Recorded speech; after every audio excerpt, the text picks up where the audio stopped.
The morning was an ordinary one, the kind that didn't call for special attention. The sunlight filtered through the sheer curtains of the kitchen, painting streaks of gold on the floor as I stood by the counter, stirring my coffee.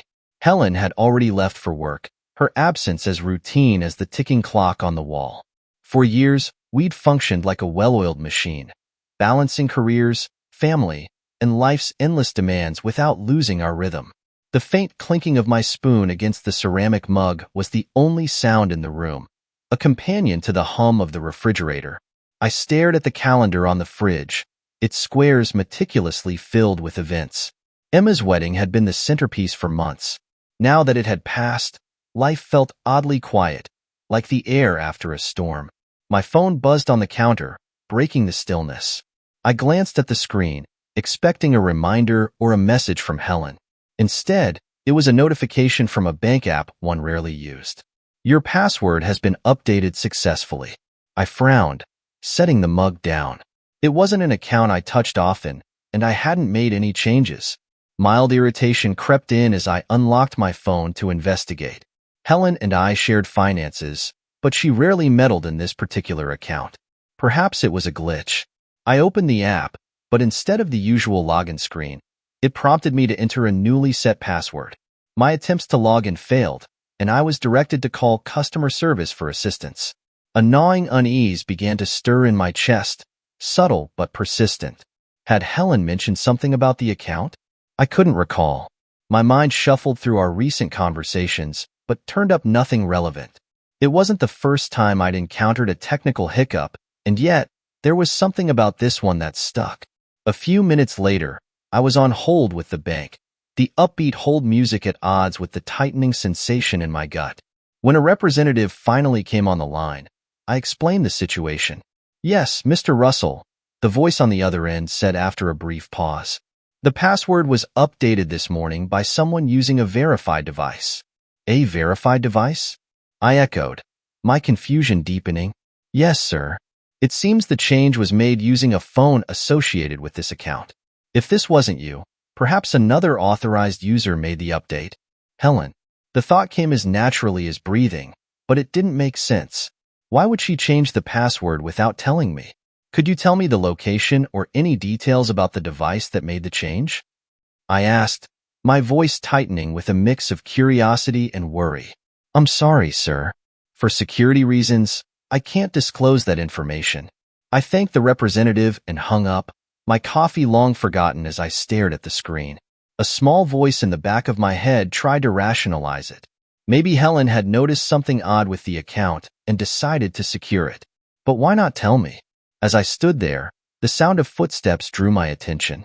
Ben, our youngest, trudged into the kitchen, his hair disheveled and sleep still heavy on his face. "Morning, Dad," he mumbled, heading straight for the fridge. "Morning, kiddo," I replied, trying to shake off the unease. "You sleep okay?" He nodded, pulling out a carton of orange juice. "Yeah, you look weird. Something wrong?" "No, just some bank stuff. Nothing big," I said, brushing it off. But the truth was, I didn't know if it was nothing or something. Helen and I had always been open with each other. We didn't keep secrets, at least not ones like this. Later that day, I tried calling her at work. It went straight to voicemail, which wasn't unusual. Helen's job in event management often kept her in meetings or on-site at venues. I left a message, keeping it light and casual. "Hey, just checking in. Something odd happened with the bank account this morning. Give me a call when you get a chance." Hours passed, and the day's ordinary routines blurred into one another. Work calls, errands, a trip to the hardware store to replace a broken light fixture. It was all enough to distract me from the itch in my mind. But as evening approached and Helen still hadn't called back, the itch became harder to ignore. She came home later than usual, her entrance punctuated by the jingle of keys and the click of her heels on the tiled floor. "Hey," she said, setting her bag down and leaning in for a kiss. "Hey," I replied, catching the faint scent of her perfume. "Busy day?" "Exhausting," she said, sighing. One of the vendors completely botched the floral arrangements for a client. Had to spend half the day fixing their mess. Her tone was breezy, but something about her movements seemed hurried, like she was trying to steer the conversation away from something. I tried calling you earlier, I said. Wanted to ask about the bank account. She paused, her fingers halfway to her necklace, fiddling with the delicate chain as she often did when nervous. What about it? The password was changed this morning. I thought maybe it was you. Her expression didn't shift, but there was a flicker in her eyes. Subtle, almost imperceptible. Oh, yeah, she said quickly. I noticed some unusual activity last week and meant to tell you. I thought it'd be safer to change the password, just in case. I nodded, though her explanation didn't completely settle the unease in my chest. Helen was always thorough, detail-oriented. She would have mentioned it right away, not let it slip her mind. Next time, just give me a heads up, okay? I said, forcing a smile. Of course, she said, returning the smile. But hers felt thinner, less genuine, like it was stretched over something fragile. That night, as we lay in bed, I replayed the day in my head. The password, her reaction, the faint unease that lingered in the air between us. It all felt like the ripple of a stone dropped into water, small but capable of expanding into something larger. Helen fell asleep quickly, her breathing slow and even, but I lay awake, staring at the ceiling. The ordinary moment that had begun my day had been interrupted, and I couldn't shake the feeling that the interruption was just the beginning. When I finally drifted off, my dreams were scattered and restless, filled with fleeting images of locked doors, blurred faces, and the sound of Helen's laughter. Unfamiliar, distant, and echoing in a way that made my chest tighten. The cause of the unease remained ambiguous, but one thing was clear. Something had shifted, however imperceptibly, and I wasn't sure my world would ever feel ordinary again. It started with small things, easily dismissed in isolation. On Tuesday morning, as I packed my bag for work, I noticed Helen's scarf draped over the back of the chair in the kitchen. The peculiar thing was, I hadn't seen her wear that scarf in years. It was a pale lavender, a gift from Emma for her birthday long ago. Helen had always said the color washed her out, so she left it tucked away in her closet. Funny seeing this here, I murmured to myself, folding it neatly and setting it aside. By the time Helen came downstairs, the thought had already slipped my mind.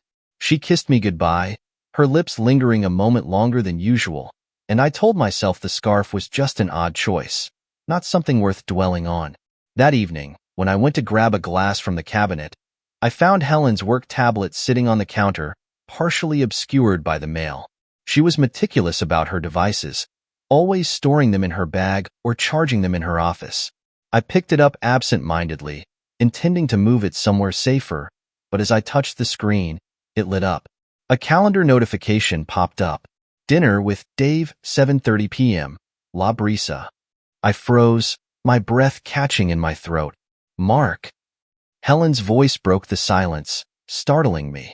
She was standing in the doorway, her hands full of groceries. You left your tablet on the counter, I said, quickly setting it back down. Oh, thanks, she replied, her tone light. Didn't realize I'd left it there. I waited for her to explain the notification, but she didn't. As she unloaded the groceries, she hummed softly to herself, utterly unbothered. I wanted to ask about it. Who was Dave? What was La Brisa? But I hesitated. It could have been work-related. Helen's job often involved dinners with clients or vendors, though she usually mentioned them in passing. I told myself I was being paranoid. The week unfolded like that, a string of small moments that didn't sit right. Helen's laughter during a phone call sounded forced, brittle in a way I didn't recognize. Her evenings stretched later than usual, with vague excuses about meetings running over or errands she needed to run. She'd glance at her phone more often, smiling faintly at messages she didn't share. And yet, every time I considered confronting her, I found a reason not to. By Friday, I had almost convinced myself I was overthinking. People's routines changed, schedules shifted. Helen had always been honest with me, hadn't she? That evening, as we sat down for dinner, she seemed more relaxed than she had all week. Her hair was tied back in a loose braid, and she was wearing one of my favorite sweaters, the soft navy one that brought out the warmth in her hazel eyes. How was your day? She asked, her tone casual, but I noticed the faint tension in her posture, the way her fingers fidgeted with her fork. Busy, I replied. Yours? Oh, you know, the usual chaos. Sometimes I feel like I live at the office, she said, laughing lightly. The lie was subtle but undeniable. She hadn't gone to the office that day. Her car was still in the driveway when I left that morning. The thought flitted through my mind like a shadow, but I didn't call her out. Maybe she'd forgotten. Maybe she had meetings from home. Later that night, I went to retrieve something from Helen's car. She had mentioned earlier that her phone charger was missing, and I figured I'd check the vehicle for her. The car was neat as always, the leather seats pristine, the cup holders free of clutter. But when I opened the glove compartment, a faint, floral scent drifted out, perfume. Not Helen's. Helen wore a musky, woody fragrance, one I had bought for her on our anniversary years ago. This was lighter, sweeter, unfamiliar. Tucked beneath the car manual was a small envelope. It was unsealed, and when I pulled it out, I realized it was from La Brisa. The logo was embossed in gold, elegant and understated. Inside was a receipt, 2 entrees, a bottle of wine, and dessert, dated 2 nights earlier. My pulse quickened. That was the night she claimed to be working late. I leaned against the car, the envelope in my hand feeling heavier than it should. For a moment, I felt foolish, standing there like some cliché in a soap opera. But the truth was right in front of me, and I couldn't ignore it. I went inside, where Helen was curled up on the couch, scrolling through her phone. She looked up as I entered, her expression open and unconcerned. "Find the charger?" she asked. "No," I replied, holding up the envelope. "But I found this." Her face didn't change immediately, but I saw the flicker of recognition in her eyes. She sat up straighter, her phone forgotten. "I had dinner with a colleague," she said quickly. "It was nothing." "Nothing?" My voice was calm, but I could feel the heat rising in my chest. "You didn't mention it. You told me you were at work." Her eyes darted to the envelope, then back to me. "Mark, it wasn't a big deal. It was a work thing. I didn't think it was worth bringing up." "Who's Dave?" Her mouth opened, but no sound came out. She looked like she was scrambling for an explanation, and for the first time, I saw a crack in the facade she'd been holding up all week. "It's not what you think," she said finally, her voice barely above a whisper. "Then what is it, Helen? Because right now, it looks like you're hiding something." Her silence was answer enough. I spent the rest of the night in the guest room, staring at the ceiling and replaying every interaction from the past week. The scarf, the tablet, the receipt. It all pointed to something I didn't want to admit. By morning, I knew things couldn't go back to normal. The trust that had once been the foundation of our marriage was now riddled with cracks, and I couldn't see a way to repair it. As Helen left for what she claimed was another work meeting, I watched her car disappear down the street, the scent of unfamiliar perfume still lingering in my mind. Something undeniable had entered our lives, and no matter how much I wanted to, I couldn't look away. I hadn't slept. The morning sunlight that slipped through the curtains felt invasive, too bright against my raw nerves. Helen was already gone, her absence both a relief and a trigger for the whirlwind in my mind. My head ached from hours of turning over the same questions. Was I reading too much into this? Was she really lying to me? Or was I seeing patterns that weren't there? The envelope from La Brisa sat on the kitchen counter like a taunt. I stared at it while my coffee brewed, my thoughts spinning between indignation and dread. I could feel the weight of my paranoia pressing down on me, making it hard to think clearly. I decided I needed to talk to someone who wasn't inside my head. Doug and I had been friends since college. He was the kind of guy who always knew what to say, whether it was with humor or blunt truth. I called him, asking if we could meet for lunch. He didn't ask questions, just said he'd meet me at our usual spot, a quiet diner where we'd shared countless conversations over the years. When I arrived, Doug was already there, sipping a soda and thumbing through his phone. He looked up as I slid into the booth opposite him. "Mark," he said, a note of concern in his voice. "You look like hell. What's going on?" I hesitated, unsure where to start. Finally, I said, "It's Helen. I think something's going on." His brow furrowed, and he set his drink down. "What do you mean? Like an affair?" I nodded, the words sounding foreign and harsh in the open air. Doug let out a low whistle. What makes you think that? I told him everything, the password change, the receipt, the way she'd been acting. As I spoke, the words felt heavier, more real. Doug listened without interrupting, his expression unreadable. When I finished, he leaned back, crossing his arms. Look, man, I'm not going to sugarcoat it. That doesn't sound great. But are you sure you're not jumping to conclusions? That's the thing, I said, rubbing my temples.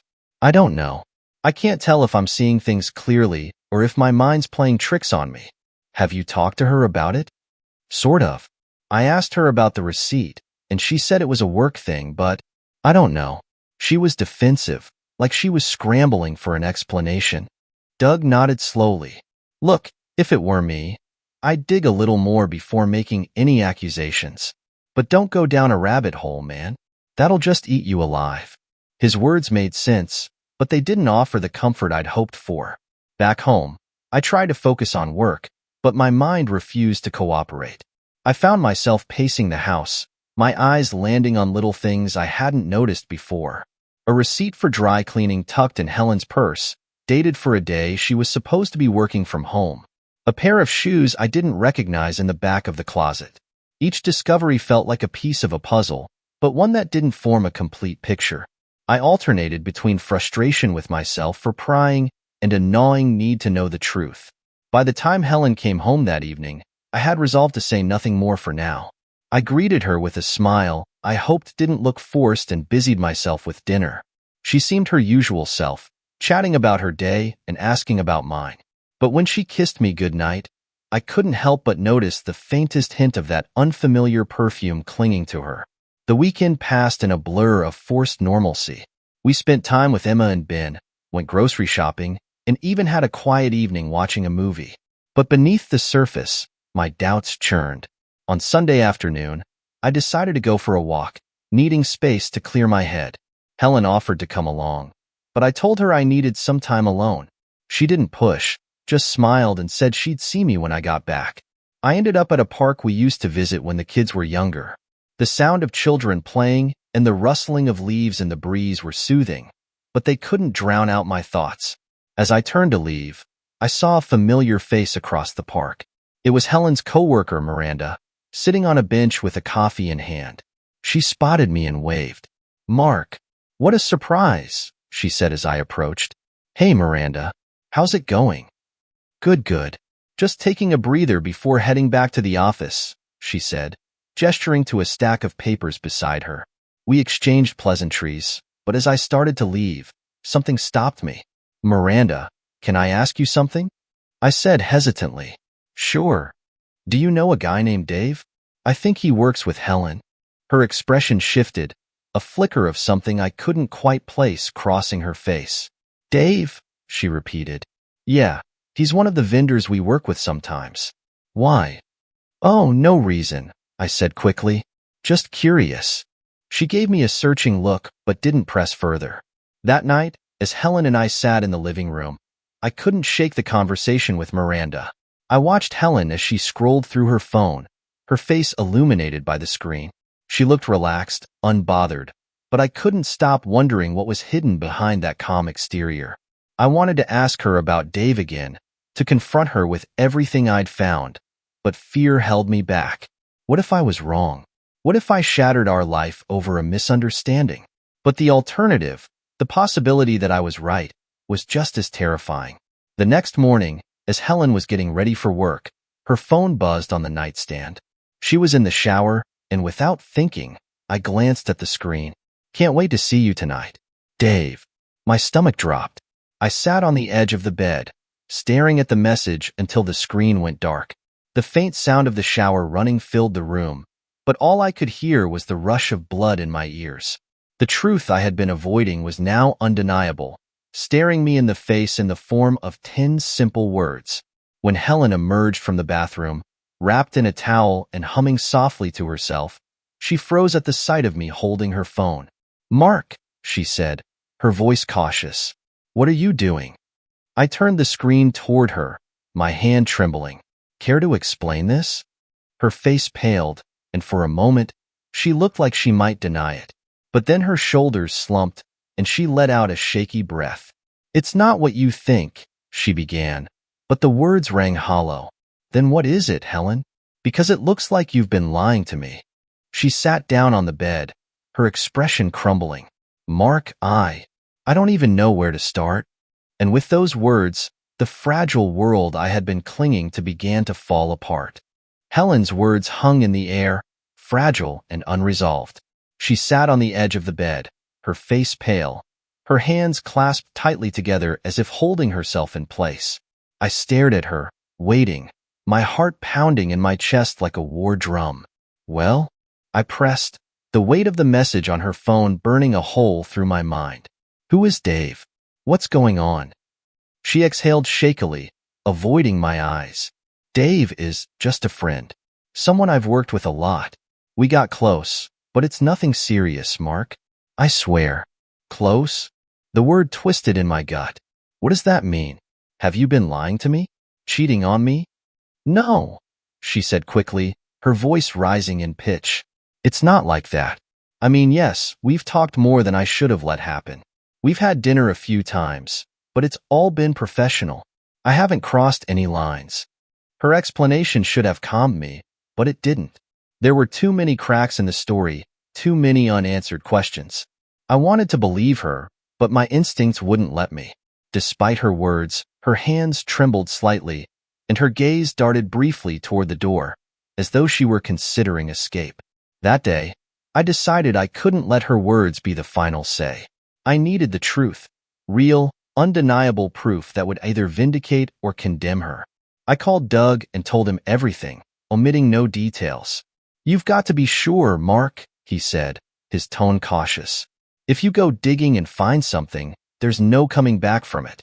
Are you ready for that?" "I don't think I have a choice," I replied, my voice heavy. "I can't keep living like this." Doug hesitated, then sighed. "Okay, let me help." Over the next few days, I carefully pieced together what I knew. Helen's schedule was my first lead. She'd claimed to have meetings late into the evening twice a week, but I'd never questioned where they were or who they were with. Now, I paid closer attention. On Thursday, she mentioned she'd be working late again, her voice steady, her demeanor calm. She even kissed me goodbye with a smile, as if nothing was wrong.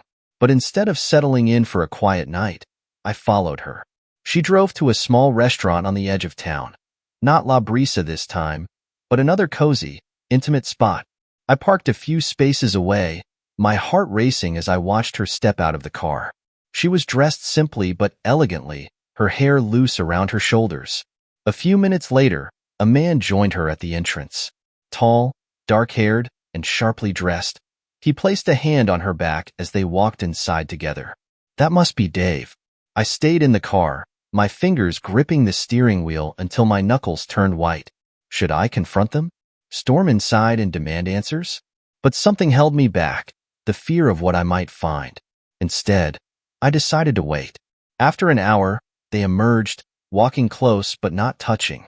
They spoke briefly by her car before she got in and drove away, leaving him standing in the parking lot. It wasn't the smoking gun I'd expected, but it wasn't nothing either. When Helen came home that night, I was waiting for her in the living room. "How was work?" I asked casually, my voice betraying none of the turmoil inside me. "Exhausting," she said, dropping her bag by the door. "I could use a glass of wine." I followed her into the kitchen, watching her closely as she poured herself a drink. She looked tired but not guilty, her movements easy and unhurried.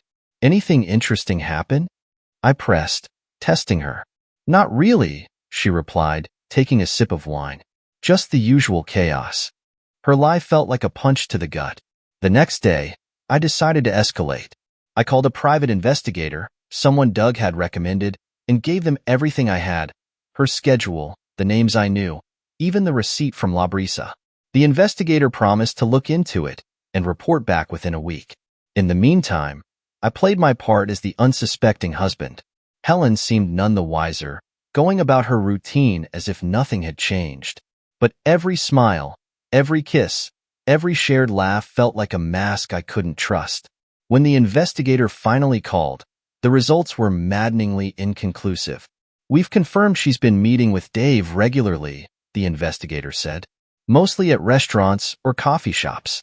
No signs of anything physical, but their interactions are definitely personal. Is it an affair or not? I asked, my frustration boiling over. It's hard to say, they admitted. We've got photos of them together, but nothing damning. It's up to you how you interpret it. I hung up, my mind spinning. That evening, Helen and I sat down to dinner, the weight of my uncertainty pressing down on me. I decided to confront her again, this time with everything I'd learned. Who is Dave, really? I asked, my voice calm but firm. She froze, her fork halfway to her mouth. I told you, Mark. He's just a colleague. Then why do you lie about seeing him? Why meet him in secret if it's innocent? Her eyes filled with tears, and for a moment, I thought she might finally come clean. But instead, she stood abruptly and walked away, locking herself in the bedroom. Hours later, as I lay awake on the couch, something in me snapped. I went to her bag, rummaging through its contents until I found her phone. It was risky, but I couldn't stop myself. What I found shattered me. There were messages between Helen and Dave, hundreds of them. Most were innocuous, but a few hinted at something more. Last night was amazing. Can't wait to see you again. I hate keeping this a secret. It's not fair to either of us. And then, one final message that made my blood run cold. If he finds out, I don't know what I'll do. I set the phone down, my hands trembling. My reflection in the darkened screen stared back at me, hollow and unfamiliar. The faint sound of Helen shifting in the other room reached my ears, but I couldn't move. When I finally stood and walked to the bathroom, I caught sight of myself in the mirror. My face looked haggard, older than I remembered. My hands gripped the sink as I fought the wave of nausea rising in my stomach. Her voice, soft and hesitant, broke the silence. Mark, are you okay? I closed my eyes, but even in the darkness, those words were etched into my mind. If he finds out, I don't know what I'll do. The world I thought I knew was gone, replaced by something unrecognizable and infinitely darker. Helen wasn't in the bedroom when I woke the next morning.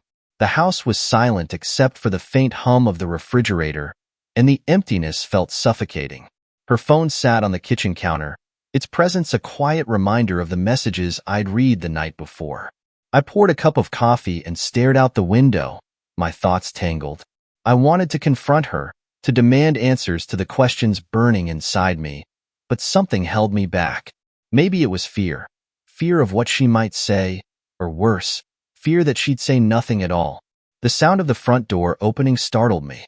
Helen stepped in, holding a bag of groceries.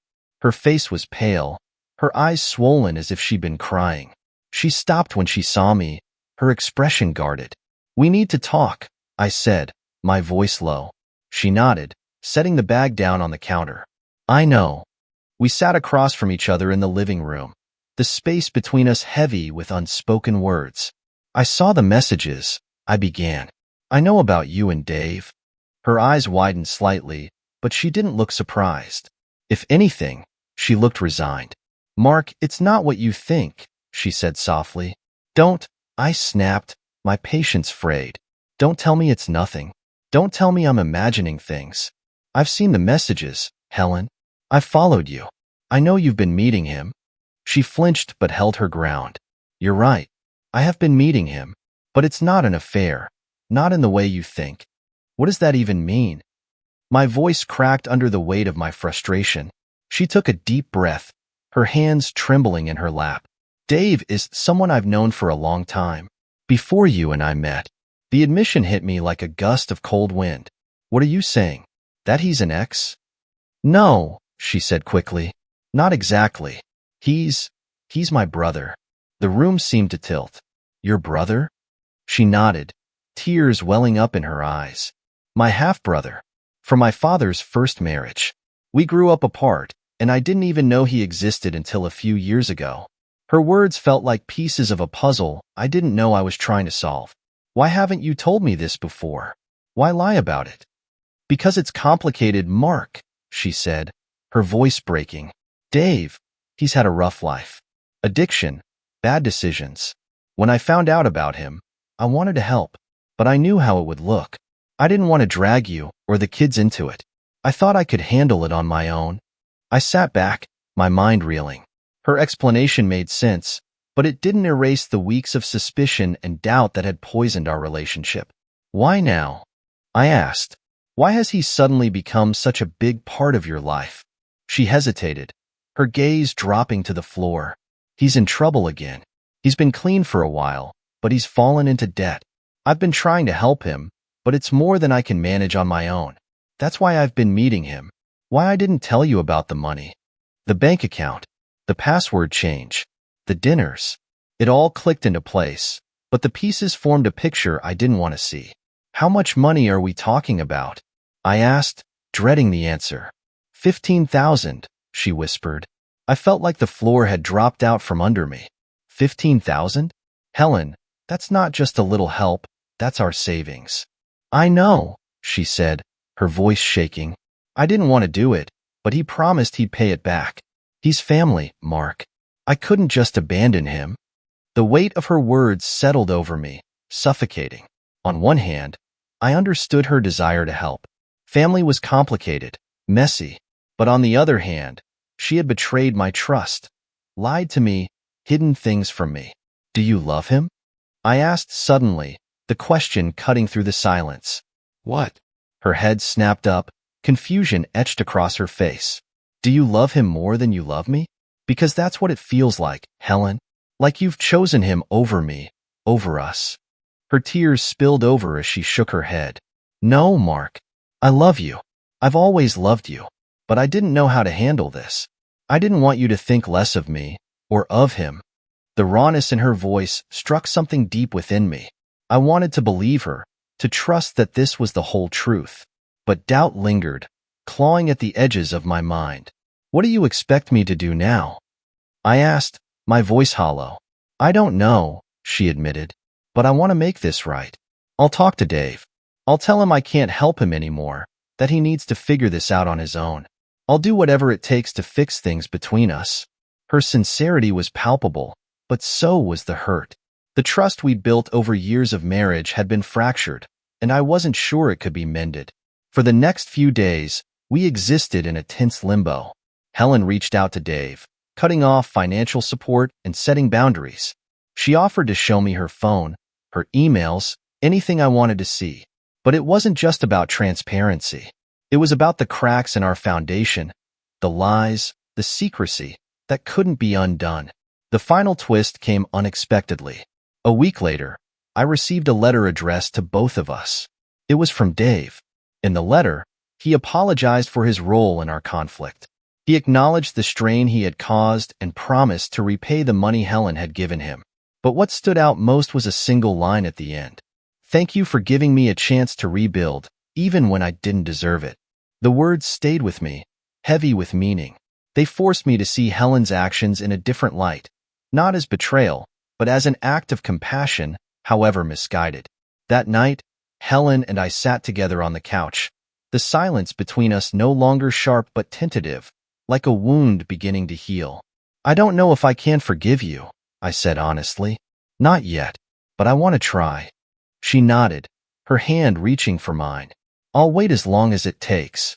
The road ahead wasn't clear, but for the first time in weeks, I felt a glimmer of hope. Sometimes, the truth doesn't set you free. It just gives you a new lens to see the world through. And in that new perspective, I saw both the pain and the possibility of starting over.